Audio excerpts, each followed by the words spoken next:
मोदी जी को आप इस अवसर पर हमारा मार्गदर्शन करें।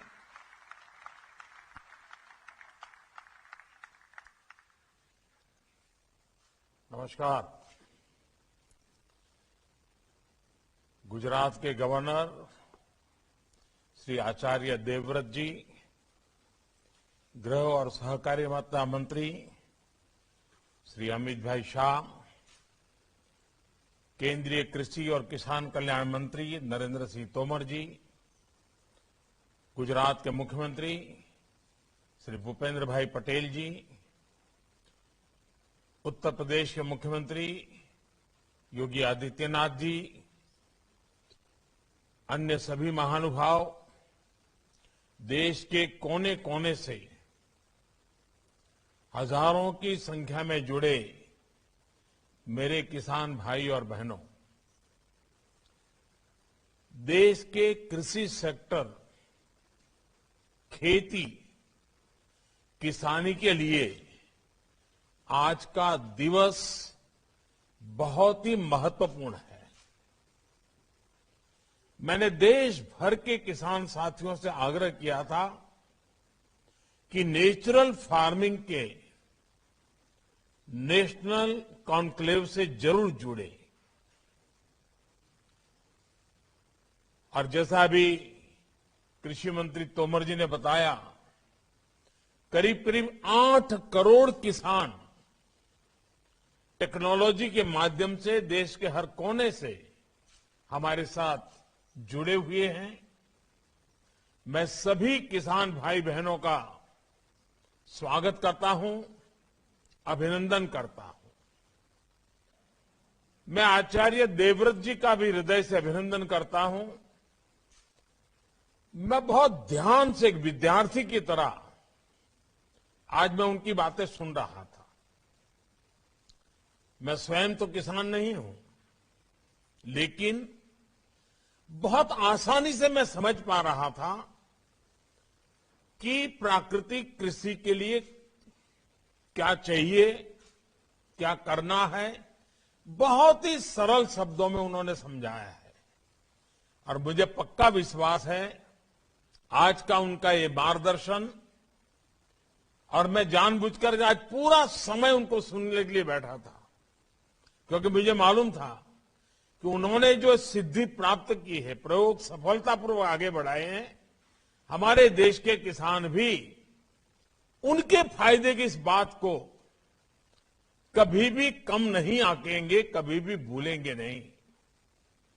साथियों, ये कॉन्क्लेव गुजरात में भले हो रहा है, लेकिन इसका दायरा, इसका प्रभाव पूरे भारत के लिए है, भारत के हर किसान के लिए है। एग्रीकल्चर के अलग अलग आयाम हो, फूड प्रोसेसिंग हो, नेचुरल फार्मिंग हो, ये विषय 21वीं सदी में भारतीय कृषि का कायाकल्प करने में बहुत मदद करेंगे। इस कॉन्क्लेव के दौरान यहां हजारों करोड़ रुपए के समझौते, उसकी भी चर्चा हुई, उसका भी कुछ प्रगति हुई है। इनमें भी इथेनॉल, ऑर्गेनिक फार्मिंग और फूड प्रोसेसिंग को लेकर जो उत्साह दिखा है, नई संभावनाओं को विस्तार देता है। मुझे इस बात का भी संतोष है कि गुजरात में हमने टेक्नोलॉजी और नेचुरल फार्मिंग में तालमेल के जो प्रयोग किए थे, वो पूरे देश को दिशा दिखा रहे हैं। मैं फिर एक बार गुजरात के गवर्नर आचार्य देवव्रत जी का विशेष आभार व्यक्त करना चाहता हूं, जिन्होंने देश के किसानों को नेचुरल फार्मिंग के बारे में इतना सरल शब्दों में स्व अनुभव की बातों के द्वारा बड़े विस्तार से समझाया है। साथियों, आजादी के अमृत महोत्सव में आज समय अतीत के अवलोकन का, उनके अनुभवों से सीख लेकर नए मार्ग बनाने का भी है। आजादी के बाद के दशकों में जिस तरह देश में खेती हुई, जिस दिशा में बढ़ी, वो हम सब ने बहुत बारीकी से देखा है। अब आजादी के 100वें वर्ष तक का जो हमारा सफर है, आने वाले 25 साल का जो सफर है, वो नई आवश्यकताओं, नई चुनौतियों के अनुसार अपनी खेती को ढालने का है। बीते 6-7 साल में बीज से लेकर बाजार तक किसान की आय को बढ़ाने के लिए एक के बाद एक अनेक कदम उठाए गए हैं।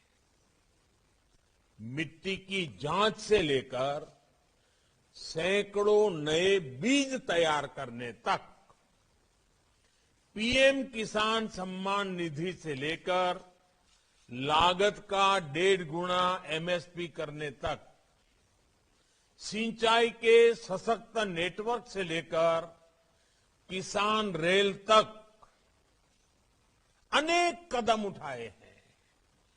और श्रीमान तोमर जी ने इसका कुछ जिक्र भी अपने भाषण में किया है। खेती के साथ साथ पशुपालन, मधुमक्खी पालन, मत्स्य पालन और सौर ऊर्जा, बायोफ्यूल जैसे आय के अनेक वैकल्पिक साधनों से किसानों को निरंतर जोड़ा जा रहा है। गांवों में भंडारण, कोल्ड चेन और फूड प्रोसेसिंग को बल देने के लिए लाखों करोड़ रुपए का प्रावधान किया है। ये तमाम प्रयास किसान को संसाधन दे रहे हैं, किसान को उसकी पसंद का विकल्प दे रहे हैं। लेकिन इन सब के साथ एक महत्वपूर्ण प्रश्न हमारे सामने है। जब मिट्टी ही जवाब दे, जब मिट्टी ही जवाब दे जाएगी, तब क्या होगा? जब मौसम ही साथ नहीं देगा, जब धरती माता के गर्भ में पानी सीमित रह जाएगा, तब क्या होगा? आज दुनिया भर में खेती को इन चुनौतियों से दो चार होना पड़ रहा है। ये सही है कि केमिकल और फर्टिलाइजर ने हरित क्रांति में अहम रोल निभाया है, लेकिन ये भी उतना ही सच है कि हमें इसके विकल्पों पर भी साथ ही साथ काम करते रहना होगा और अधिक ध्यान देना होगा।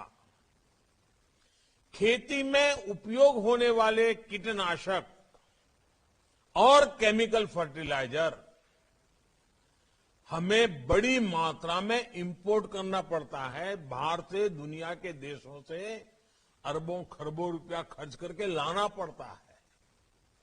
इस वजह से खेती की लागत भी बढ़ती है, किसान का खर्च बढ़ता है और गरीब की रसोई भी महंगी होती है। ये समस्या किसानों और सभी देशवासियों की सेहत से जुड़ी हुई भी है। इसलिए सतर्क रहने की आवश्यकता है, जागरूक रहने की आवश्यकता है। साथियों, गुजरात में कहावत है, हर घर में बोली जाती है, पानी आवे तो पहला पाळ बांधो। पानी पहला पाळ बांधो है આપણે ત્યાં બધા જ કહેતા હોય છે। इसका तात्पर्य ये कि इलाज से पहले परहेज बेहतर। इससे पहले की खेती से जुड़ी समस्याएं भी विकराल हो जाए उससे पहले बड़े कदम उठाने का ये सही समय है।